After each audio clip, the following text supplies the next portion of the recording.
Um, Before I get started, just want to give a quick heads up. This panel is going to be about the manga and Brotherhood for the simple reason that the 2003 anime, from the point it diverges on, ceases to have any resemblance whatsoever to real-world alchemy.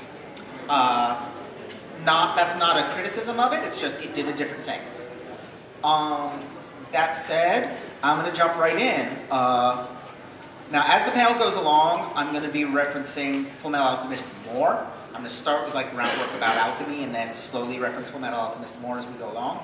And also, because this panel, when I test ran it, was like an hour and 15 minutes, I'm going to skim through some of the early stuff, just so that we have time to finish. So very quickly, what is alchemy? So the thing about alchemy is that it is three different things at once. It is a magical tradition. Like all magical traditions, it is seeking to manipulate cosmic forces through the manipulation of symbols. In alchemy in particular, those symbols are material, they're substances. It's seeking to mix and combine substances as symbols of cosmic forces, which can then be manipulated to magical effects. It's also a spiritual tradition. It's a highly syncretic spiritual tradition, which means it combines elements. Is anybody else hearing an echo? Is there more than one microphone on or something? Yeah. Okay. It's a spiritual tradition. It's very syncretic, which means it combines elements of lots of other traditions. It basically finds things it likes and absorbs them. So it's got elements of Taoism, it's got elements of Jewish mysticism, it's got elements of Neoplatonic mysticism, it's got elements of Gnostic belief, and it's got elements of medieval Christian mysticism, all mixed together into the spiritual tradition, the goal of which is to perfect yourself, to cleanse yourself of the dross that comes of living in this world, to become a more pure spirit. It's also a proto-science. It was as close as there was to a science for thousands of years, studying the nature and behavior of matter. As a result of being all these things, it contributes to a lot of stuff in the modern world that would not normally seem related. Chemistry, metallurgy, and modern medicine all originate from alchemy. So do Hermetic magic and alternative medicine originate from alchemy. Jungian psychology is heavily influenced by alchemy. It's just this really complicated cross-cultural history that has produced all sorts of things in the modern world, even while it itself has kind of faded from significance. So now the super fast history of alchemy. So ancient alchemists talk about there being ancient Persian and Egyptian alchemical traditions, but we can't actually find any trace of them, so we're not certain whether they existed or not. We do know that India has had alchemy for 4,000 years, 3,500 years, but the alchemical texts, while they still exist, they're barely studied even in India. They've never been translated. We have hardly any idea what's even in them, so I'm not going to be able to talk at all about Indian tradition, but at the same time, given that nobody knows anything about it, it probably didn't have much impact on FMA. Where the history of alchemy really begins for our purposes is in the 2nd century BCE, so 2,200 years ago, in China.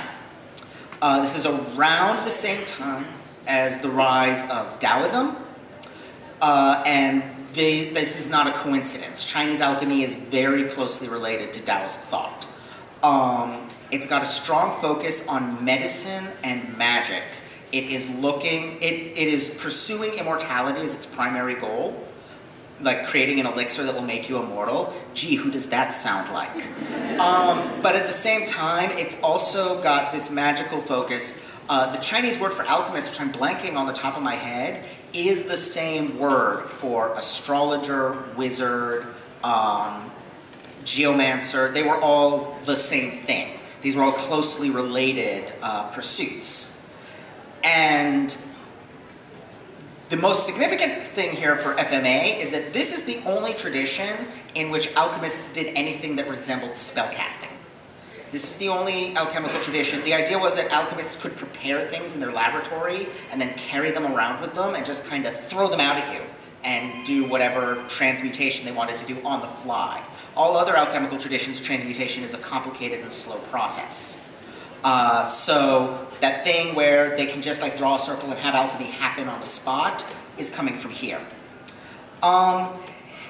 7th century, Buddhism is starting to rise in China. Taoism's influence is declining a little bit. So does alchemy's, but it's still around. And somewhere between the 9th and 13th century, alchemists accidentally invent black powder while trying to make an elixir of life. And so their attempt to create an elixir of life actually creates the next couple thousand years worth of weapons. Again, sound familiar? Moving on. So, moving over to the Western world. Alchemy in the West starts in Hellenic Egypt. This is Egypt under the influence of Greece and Rome in around the 1st to 8th century CE. This was Alexandria in particular, which is the city where most of this was happening, was very much a kind of a melting pot. It had large communities of Egyptians, of course, Greeks, Jews, early Christians, and elements of all of their thought got kind of mixed together in the creation of alchemy. It was primarily focused on transmuting metals. They were trying to make gold. But there were also a lot of just trying to figure out how metals worked. What happens if you mix this and this? What happens if you melt these things together, etc. Early on, it was actually dominated by women. It is believed this is because it actually grew out of a combination of bronze makers and perfume makers. And perfume in ancient Egypt was traditionally worn by men, but it was made by women. The two most significant people here in this tradition are Maria the Jewess and Cleopatra of Alexandria. Maria is a Jewish woman who may or may not have existed somewhere between the 1st and 3rd century. And she is credited with inventing all kinds of stuff and a bunch of major quotes, the most important of which is probably "one is all and all is one."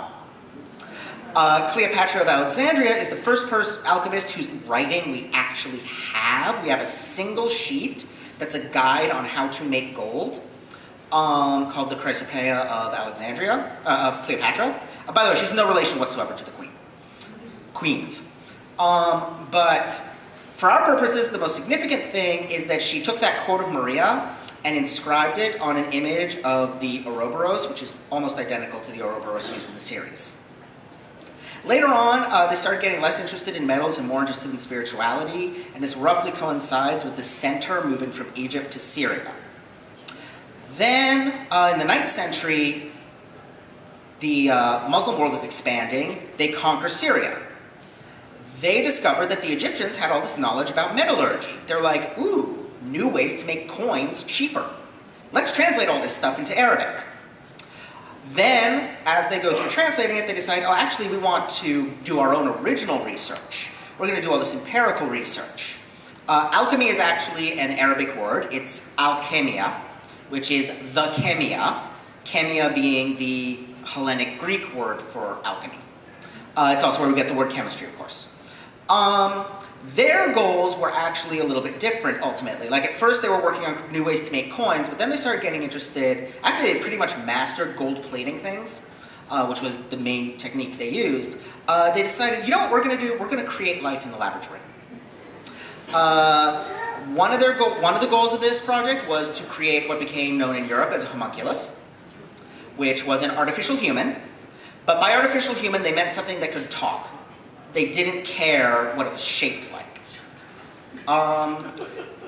They also were experimenting with, is there a way to combine essences from multiple creatures to create hybrid creatures? The Greek word for which is chimera, or chimera, however you want to pronounce it. Finally, another Arabic word. For the record, almost anything that the first syllable is al originates from Arabic, because al is the Arabic word for the. The alkahest, which was a substance that was a universal solvent. The idea of the alkahest was that it could transmute anything into anything else by dissolving it. This should sound a little familiar. They made a ton of scientific discoveries. We owe all kinds of things to their research, but increasingly people started noticing that transmutation doesn't actually work, and alchemists increasingly started being seen as frauds. Then, all in Spain, which was the main point of contact between the Muslim world and Christian Europe, people started translating those Arabic and Greco-Egyptian texts back into Latin, and Europeans started reading them. A guy named Roger Bacon, in particular, did a big collection and reinterpretation of all these texts. He did a massive book about it. In the course of that book, he becomes the first person in European history to describe the scientific method as part of an argument that Europeans are hurting themselves by not dissecting corpses. If they did, like the Arabs did, then they would be able to learn a lot more about anatomy and get better at medicine. In the same book, he also argues that since the elixir of life is a perfect substance, and because it can make you immortal, and the alkahest is a perfect substance because it can transmute anything, well, that means they must both be the same thing. This thing became known as the Philosopher's Stone. In addition, Bacon suggests, this is later dropped, but Bacon suggested that a likely ingredient to make it from would be human blood. There soon comes along a person who claims to have successfully made one, named Nicholas Flamel. Same guy referenced in Harry Potter, same guy referenced in one episode of Fullmetal Alchemist. And then as we go along into Renaissance Europe, more of the mystical elements start getting brought in. A lot of Jews were involved in the translation project from Arabic to Latin. And from them and from Christian Kabbalists, you get the reintroduction of Kabbalistic elements. That's Jewish mysticism, if you're not familiar. You get the ancient Greek Neoplatonic philosophy, Plato, later revisions of Plato getting brought in. You get the reintroduction of more magical elements with Agrippa. And then suddenly you swing all the way back to medicine again with a guy named Paracelsus, who is considered the greatest alchemist in European history. He founded toxicology, which is the scientific study of poison, and its effects on the human body. He traveled all over Europe, claimed to have gone as far as China. We don't actually know if that's true. And by the way, his real name was, one second, because I can't remember his first name. Because his name is like 11 names long. That's understandable. Yeah. Here we are. His real name is Philippus Areolus Theophrastus Bombastus von Hohenheim. It gets better. Relatives of his, I can't remember if it's his brother's family or his cousin's family, settled in the village of Prabuty, Poland. But at the time, it was not called Prabuty, it was called Riesenburg, which in Japanese is Risenburu, which becomes, in English, when you bring it back into English again, Resembul. Arakawa did her research.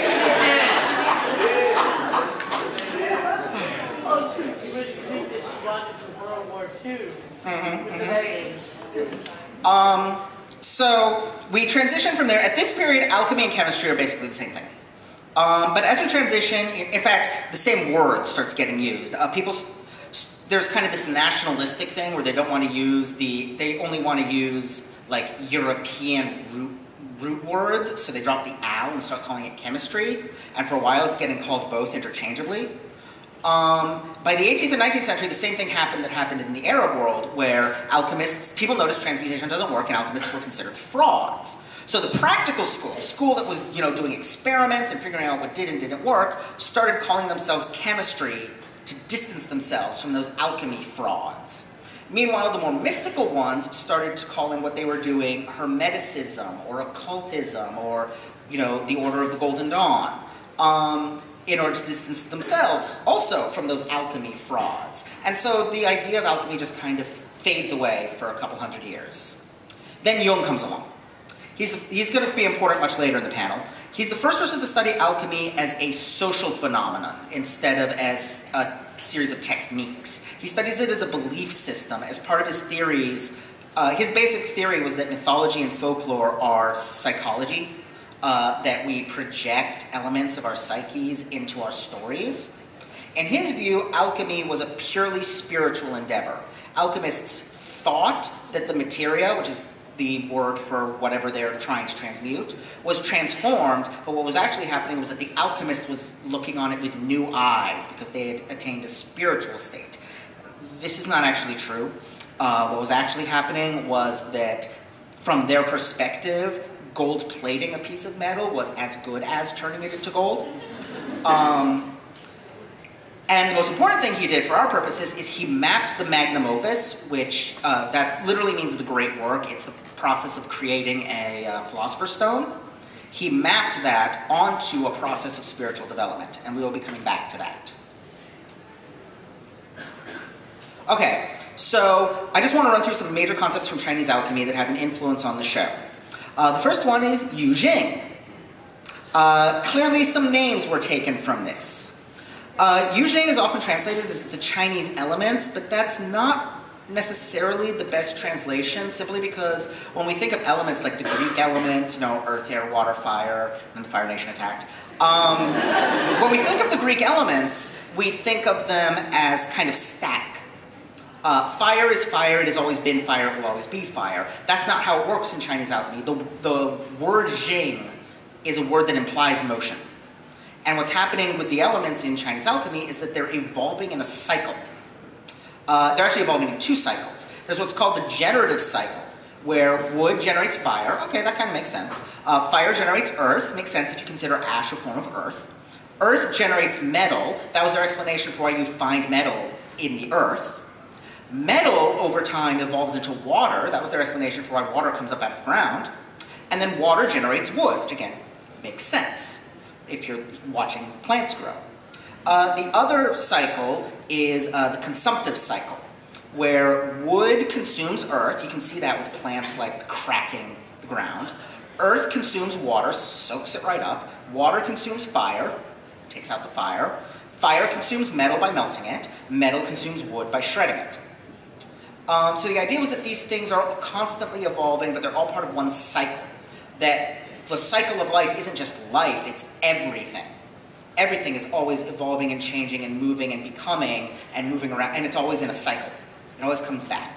Another important concept that we get from Chinese alchemy, in alchemy, obviously it originally comes from Taoism, is yin and yang, which I think at this point is fairly familiar. It's masculine, feminine, light, dark, etc. It's about the fusion of opposites. The key to understanding yin and yang is that nothing is entirely one or the other. Everything partakes of both, and it's bringing them together and bringing them into balance that was the key to Chinese alchemy. Another major element of Chinese alchemy is this notion of the microcosm and the macrocosm. It's stated in the show as all is one, one is all. In traditional European alchemy, it was stated as above, so below. But it's all the same idea from Chinese alchemy. The idea was that the universe reflects itself across different scales. The universe as a whole is like the Earth. So, for example, the constellations reflect the cardinal directions on Earth. The world is like, in some ways, a person. The flow of energy in the land and the flow of energy in the body are one and the same, which is something that May attempts to explain to Al at one point, and he doesn't really get it. You would have to lay out your laboratory in accordance with geography and astrology in order to get your alchemy to work. Also, alchemy was mostly done by husband-wife pairs because of that fusion of opposites thing, bring together the masculine and the feminine. These are particularly important, interestingly, to the time they spend on the island in the show and to the lessons that they learn there when they're first beginning their training, which is interesting because it implies that there's an element of Chinese alchemy, or Jingyi's alchemy, in Izumi's background, which is probably why it's a little bit different from the rest of the Mestrian alchemy. Moving on. So a little bit more about as above, so below, because it's important.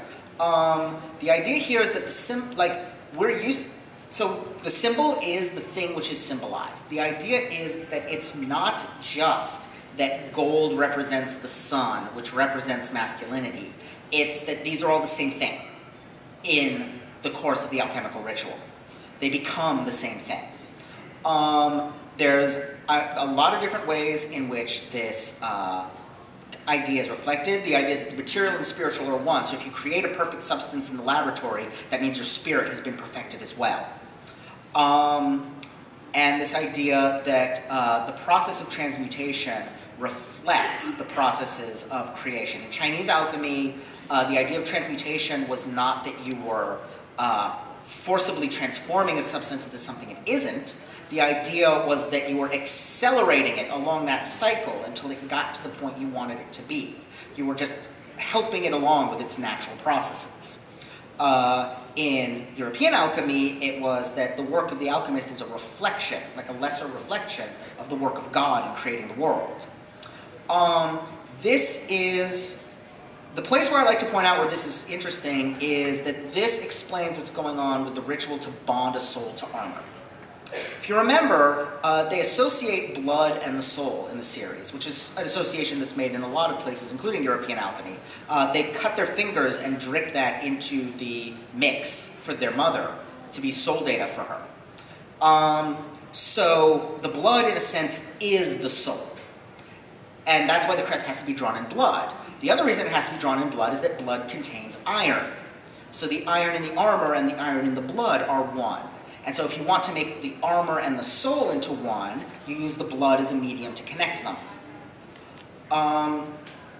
In addition, it's also really important to, the notion of microcosm, macrocosm, as above, so below, is also really important to Father's ritual at the end of the series, where he's using the fact that people have gates within their souls, and the world is just, people are a microcosm of the macrocosm of the world, then it therefore follows that the world must also have a gate, and that there has to be some way of opening that gate by opening the gates of people.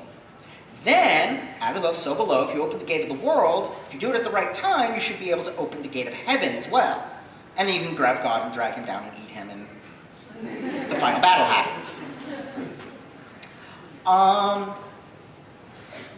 I'm going to change tracks a little bit and talk about an important topic from European alchemy, because of course, most of the series is in a faux European setting. Most of it follows characters who are readable as European, and because it's clear that this is what Arakawa was mostly drawing on, European alchemy is the bigger influence. So I want to talk about an important idea from European alchemy, putrefaction. Literally, putrefaction means rot. In modern medical science, it's one of the stages in the decomposition of a corpse. But in European alchemy, it meant something a little bit different. The idea was that you leave a piece of fruit out for too long, it starts to rot. And it's disgusting. It turns ugly, and it smells, and it's just horrible. And then mold starts to grow on it, and flies start to come out of it. And then birds come down and eat the flies and then sing beautifully. The idea was, it's the cycle of life, but in particular, it's the idea that death is the source of life. That death creates new life. This is really significant in particular to Nina, because what happens to Nina is horrifying, it's heartbreaking, it hurts. But it drives Ed and Al to do for the rest of the series. It inspires them, it drives them to do greater things. It teaches them. And right up until the last few minutes of the last episode, Al is saying, we have to find a cure for chimeras because we owe it to Nina.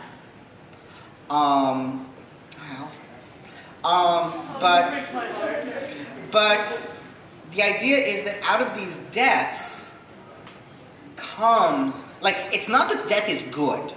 It's not that this is a good thing that Nina died. It's not that it's a good, because the rotting fruit is still horrible. The idea is that out of horror can come wonder. Out of death can come life.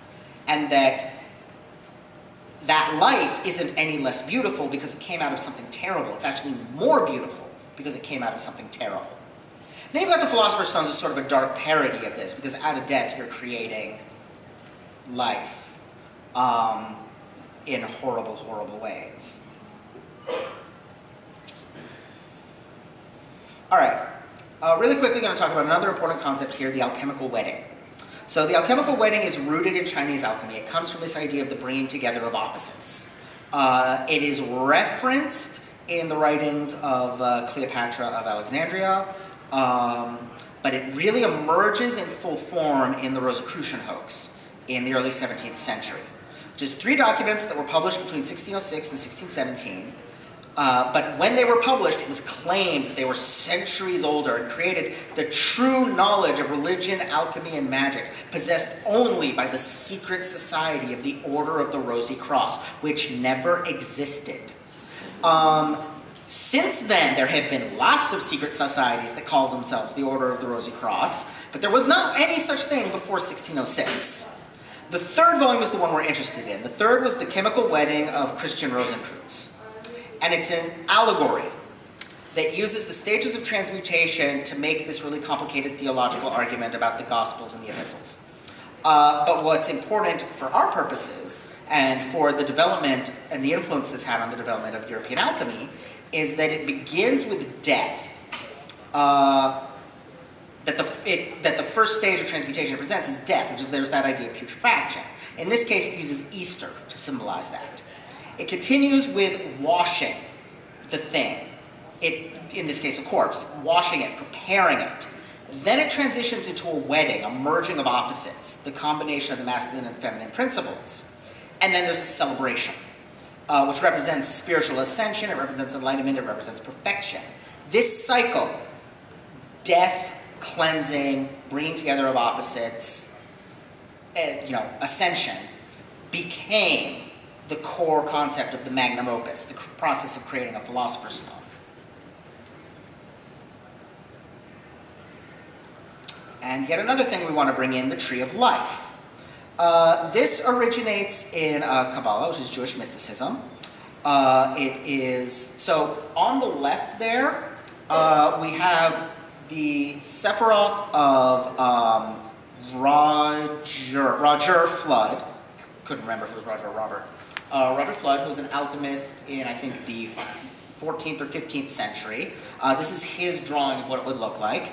This is the diagram on Ed's Gate of Truth. It also shows up, as I showed people earlier before the panel, it shows up in the opening of Neon Genesis Evangelion.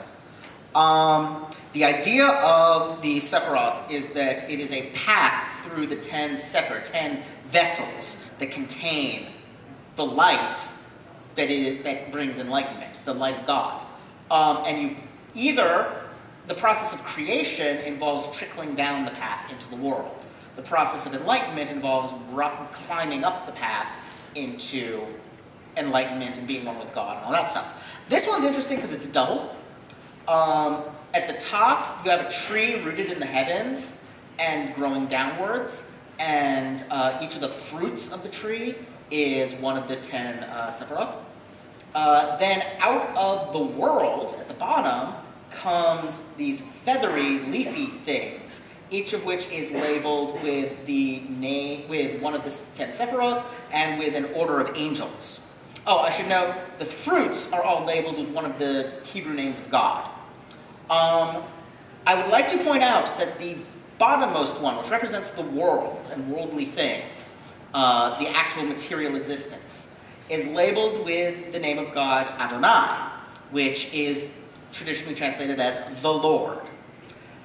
It also, there's other ways of drawing the Sephiroth besides the Tree of Life. One of them is as Adam Kadmon, the Man of Light. Malkuth in that represents the genitals. That is the precise spot on which Ed punches his gate open in the anime. Ed dick punched the Lord. No wonder God doesn't like him. As I was saying, it's both the path from man to God and the process of creation, and it's associated in European alchemy with the Tree of Life from the Bible, which, if you recall, in the Garden of Eden in the Bible, there are two trees, the tree of knowledge and the tree of life. Adam and Eve eat from the tree of knowledge and receive knowledge, but are driven out. The tree of life would have made them immortal, and if they'd had both knowledge and immortality, they would have been like unto God. The idea is that the tree of knowledge represents the material side of alchemy. The tree of life is the spiritual side, and if you can master both and bring them together, you will be spiritually purified, worthy of spiritual ascension, able to create the Philosopher's Stone, etc., etc. There's a slightly different diagram on the right. This is the diagram from Owl's Gate, which was a pain in the butt to find. But it is a historical alchemical diagram, which I am now going to look in my notes and find. Here we go. It's from a book written in the 15th century by George Ripley called The Marrow of Alchemy. However, this particular illustration was added in the 17th century by an unknown illustrator/editor. It is not the Sephiroth. It is a tree of life. It is a tree which grows from the ground to ascension and perfection at the top, but this is actually an alchemical process. We don't know exactly what the process was because it uses a mix of things that make sense, like antimony, and things that we don't know what they are, like red lion. That whole thing about alchemists writing in code so that the uninitiate couldn't read their stuff, yeah, that was real life. Reading alchemical texts is hard, believe me. But the thing I like best about it is, I don't know if you can see it, but at the very bottom, separated by the roots, are the Latin words on one side corpus and on the other side spiritus. Those are body and soul. So you have either you have body and soul being held together by an alchemical process, that sounds a lot like Al, or you can look at it the opposite way, they're being separated by an alchemical process and held apart by the gate, which, again, sounds a lot like Al.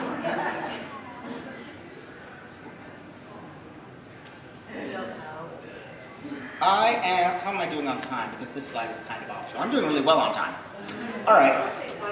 So, I want to talk about the Primordial Darkness. Since we were just talking about some stuff that came from Kabbalah, let's talk about something else that came from Kabbalah. So, the Kabbalistic creation myth is a little different from the traditional biblical one.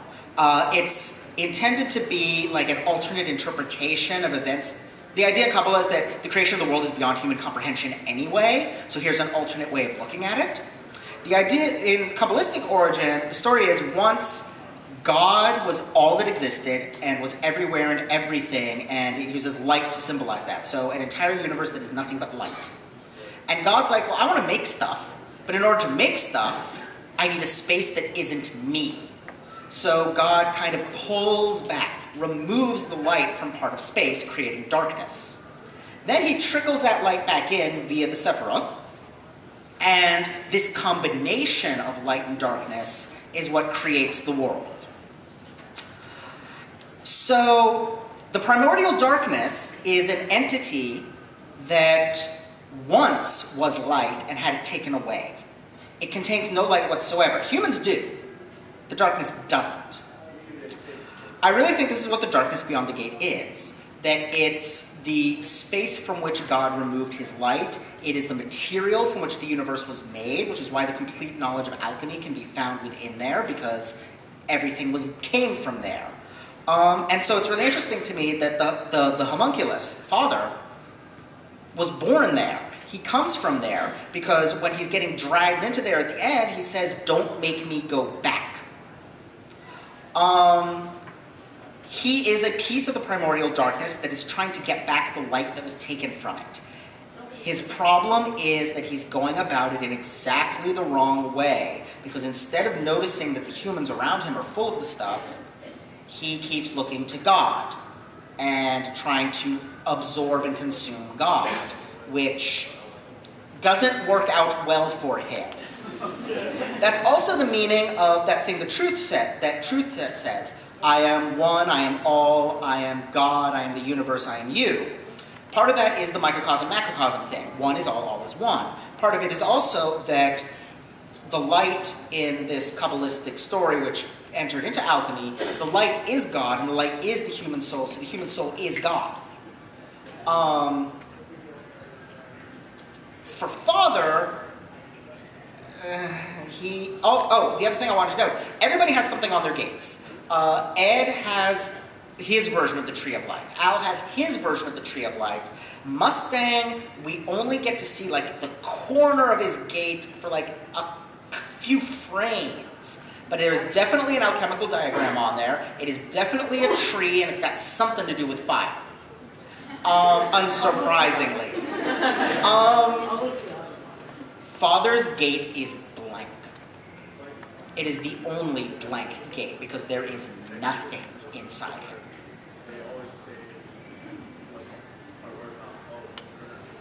All right, speaking of Father, and let's go back to Jung. Let's talk about the shadow. The shadow is not directly connected to alchemy, but I have a feeling it's effectively impossible to research European alchemy without reading Jung, and it's very nearly impossible to read Jung without coming across the shadow. So this is a concept from Jungian psychology. It originates from his theory of archetypes, which is related to alchemy, but not related to his discussion of alchemy because they're both part of the same psychology and folklore and storytelling are all one thing kind of project. He distinguishes between an archetype. So the shadow is that which we don't want to believe about ourselves. It's all the things that are true about us, but we don't want them to be true. So we either reject them or pretend they're not real. It's all those impulses that we don't want to admit to having. It's all of those times when we, just for like a second, hate our friends. It's all those times when just for a second we're really tempted to do something that totally goes against our own morality. It's all the bad things we've ever done and feel guilty about. It's everything that we want to reject about ourselves. And the distinction between the archetypal shadow and the... I'm sorry? I found Roy's Gate. You found what? Roy's Gate. Oh, yeah, and you can see, we can't see all of it. Yeah, you see like this much of it. Yeah. I think it's supposed to be what's on Reed's back. Possibly. They are very similar, which would make sense if it's the whole fire thing. And also it says interesting things about, oh, the stuff on her back is inside his very soul. I do not ship as a general rule, but I ship like 15 pairings in FMA. I don't know what it is about that show. Roy is my soul. Sorry.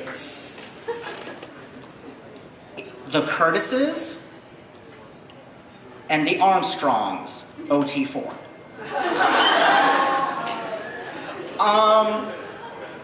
Anyway, the archetypal shadow is the universal concept of darkness, of hidden dangers, of the things we don't know that can hurt us. It's the part of ourself that we're hiding from. And it's the primordial darkness. Jung even relates it to the primordial darkness. It's, in fiction, it's, the dark woods that we get lost in. It's the evil overlord. It's Father.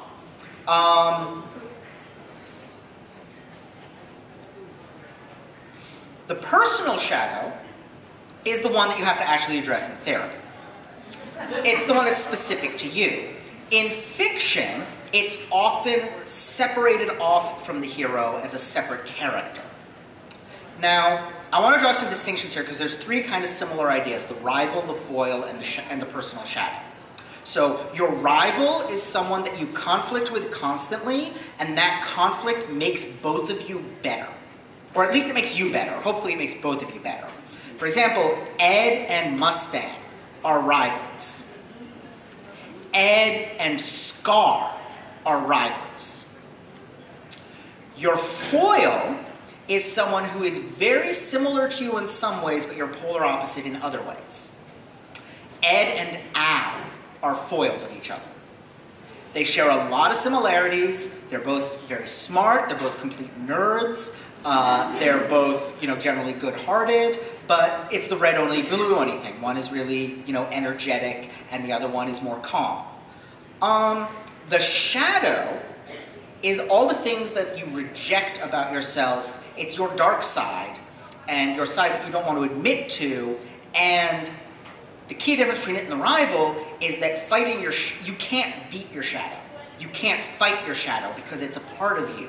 So the only thing you can do ultimately is accept your shadow. Ed's shadow is pride. His personal shadow is pride. Both of them are really short. Ed hates to admit it. Ed's biggest flaw is arrogance. From the hubris of trying to bring back his mother, to not taking enemies seriously enough in fights. All right. His automail? Yeah, constantly breaking his automail.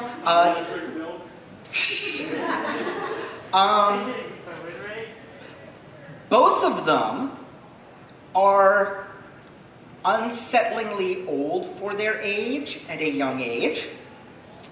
Both of them, and this is something Ed really doesn't want to admit,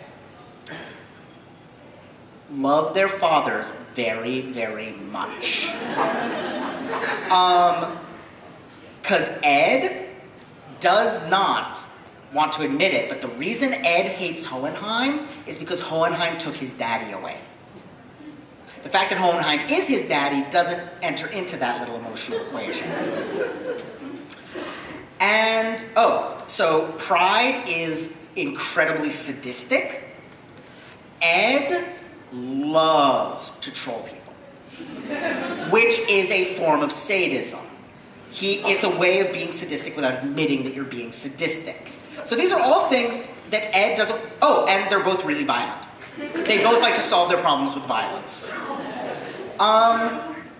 Ed doesn't want to admit any of this, but ultimately, in order to be able to deal with the final challenges, he has to become literally one with pride, turn himself into a Philosopher's Stone and enter into pride. Note that he does not kill pride, and that he accepts, in the course of that battle and further on, all the things he doesn't want to admit to himself. Right at the beginning of that battle, he admits that he's short. He goes from there to, accepting, like we see in the next over the course of the next few episodes, that somewhere in there, he has accepted that he is tremendously arrogant and admits to it in so many words to truth. He has accepted that he loves his father and even calls him dad. All these things, he's accepted that he is a violent person, that unlike Winry, his hands are made for fighting, as he beats down father. This is the key to the shadow, that you have to accept it and bring it back into you. And that's what's going on with Ed and Pride. It's what's going on to a lesser extent with Scar and Wrath. Note, Scar did not kill Wrath. Wrath had massive wounds and then swam through an open sewer. He was a dead man walking. And even then, Scar doesn't land the killing blow. Wrath lives for a good amount of time and dies of, his wounds that had been sustained over a lengthy battle. Scar does not get the satisfaction of killing him, and Scar knows that he can't get that satisfaction, that it would be wrong for him to do that. And then the other really big one is Mustang's shadow is envy. Envy is a shapeshifter. Mustang likes to put on disguises in the sense of pretending to have personality traits he doesn't. They are both, envy is envy.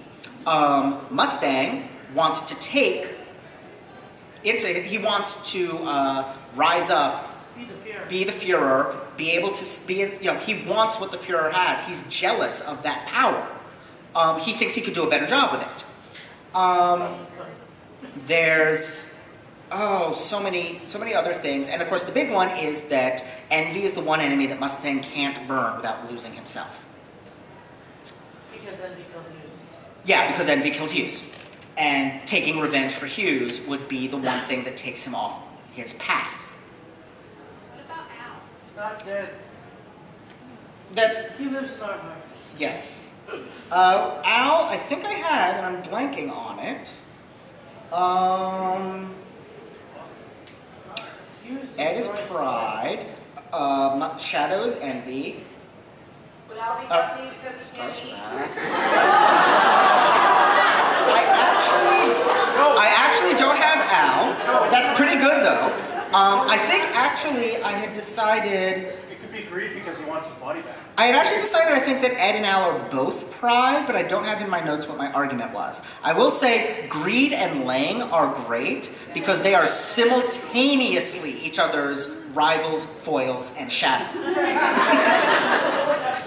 As well as being in the same body. What about Hughes being Mustang's foil? Hughes is definitely a foil to Mustang. They have a very similar kind of relationship to Greed and Lang. But they're even, but in spite of that, instead of them being also rivals, they're best friends. Yep.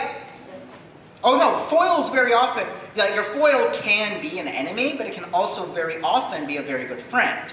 Because since it's somebody who's just like you in some ways and you're opposite in others, that can easily be somebody who complements you very well. Like Ed and Al are foils and work together spectacularly. Comedy duos are almost always foils to each other. In fact, there's a term for comedic foils. All right, in the remaining 15 minutes, I'm going to talk about the Magnum Opus, the actual process of making the Philosopher's Stone. So I talked about this a little bit in regards to the Chemical Wedding, which is the basis of it. You begin with the prime materia, the first material, ordinary matter. You progress through a defined series of stages. And this physical transformation is also a spiritual purification and an expression of cosmic order and harmony, and creates a perfect substance, while also perfecting you spiritually. So what is the process of the Magnum Opus? Very quickly, you start with the Nigredo phase, blackening. The associated alchemical processes were putrefaction, the rotting of materials, and burning, burning things down to ash. Everything in this had associated things. Like, for example, it's associated with one of the four humors, which is both a bodily fluid and a mood. So melancholia meant both black bile and what we today call depression. Each of them is associated with an aspect of God. Nigredo was associated with God the Father, who was seen as being the more destructive, vengeful aspect. The life stage from the Chemical Wedding, this is the death. It's night. The associated element is earth. And in Jung, this is despair, this is depression, this is the mental illness that leads you to seek treatment, this is anxiety, this is traumatic experiences, hence the picture. This is the dark night of the soul and the destruction of the material. Moving on. Oh, I forgot on that side, they're also each associated with a season. Nigredo, unsurprisingly, is fall, when everything is dying. The next phase is Albedo, whitening. The processes here are dissolving things, distilling them, purifying them, washing them, cleansing them. The associated humor is phlegm, which I am totally blanking on what a phlegmatic personality is. Slow and lethargic. Thank you. Yeah, it's kind of lethargic, it's kind of slow. Sloth is very phlegmatic. The associated divine aspect is the Holy Spirit, which is, was thought as what purifies and cleanses of sin. The life stage associated with it is the funeral, the washing and preparing of the corpse and its burial.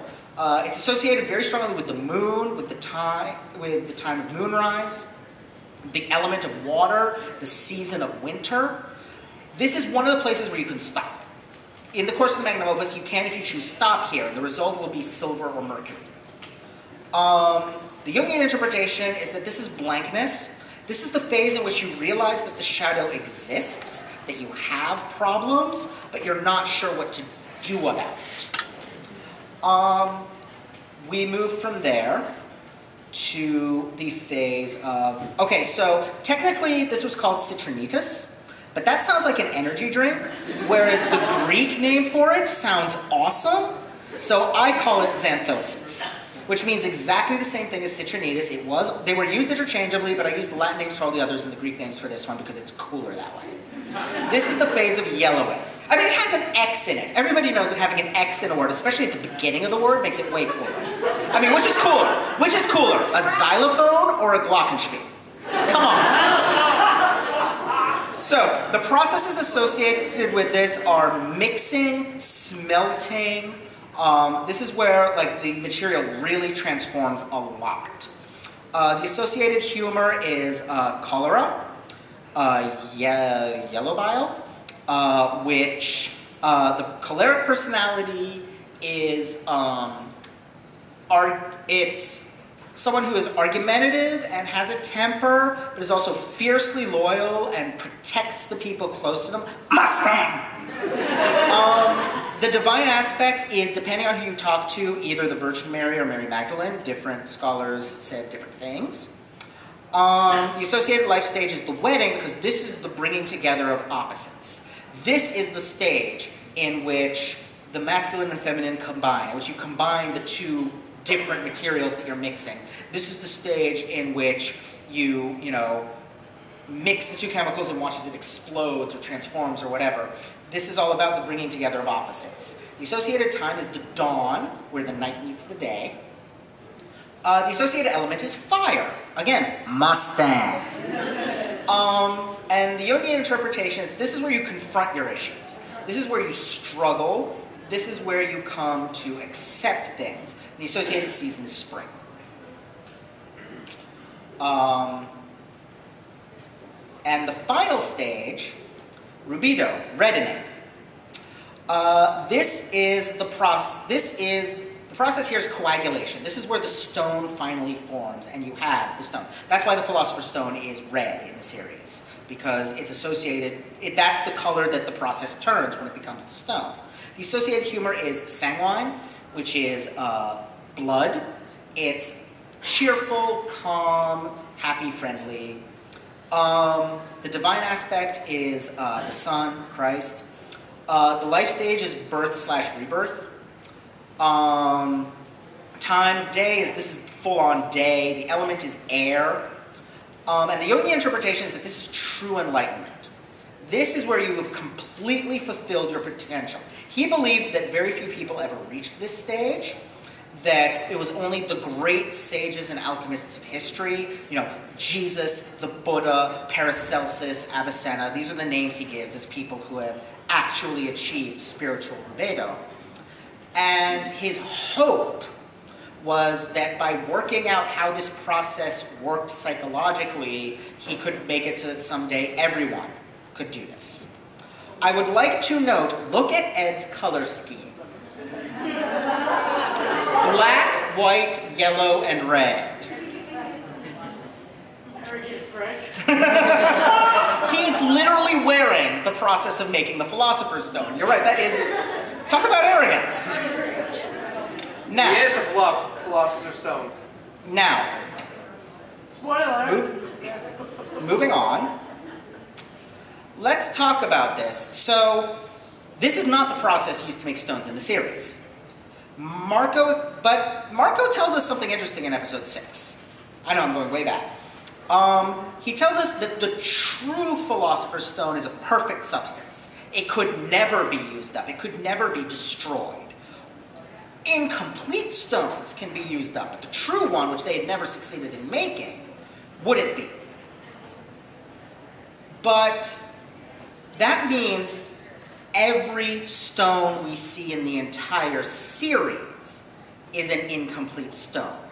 Which makes sense because they did not follow the process. Arakawa knew. She has to have known this process with the level of research she did. I mean, she knew about Riesenberg. So, the fact that people are shortcutting by using human death suggests that that's why these stones are incomplete. So the question is there a true Philosopher's Stone somewhere in the series? Is there something that starts with a Nigredo phase of destruction, death, rot, suffering, pain, despair, moves on into a phase associated with winter and water, in which old sins are revealed and purified. Moves from there into a coming together of, are you gonna go? Oh, I accidentally paused it. Sorry about that. Moves into a coming together of the masculine and feminine principles in a fiery conflagration that utterly transforms everything, and the opposites finally clash, and there's fire everywhere. And ends in the formation of a Philosopher's Stone. Because the series follows the Magnum Opus. So what is there at the end that has the power to exalt everything around it? That has the power to bring transformation? That has the power to create life? The Philosopher's Stone takes many forms: crystal, stone, liquid, or a heart made full metal. Ed is a Philosopher's Stone able to create life. Al is a Philosopher's Stone able to cure chimeras. Mustang and Scar are Philosopher's Stones able to bring life and healing back to Ishval. That's where the real Philosopher's Stone is in this series.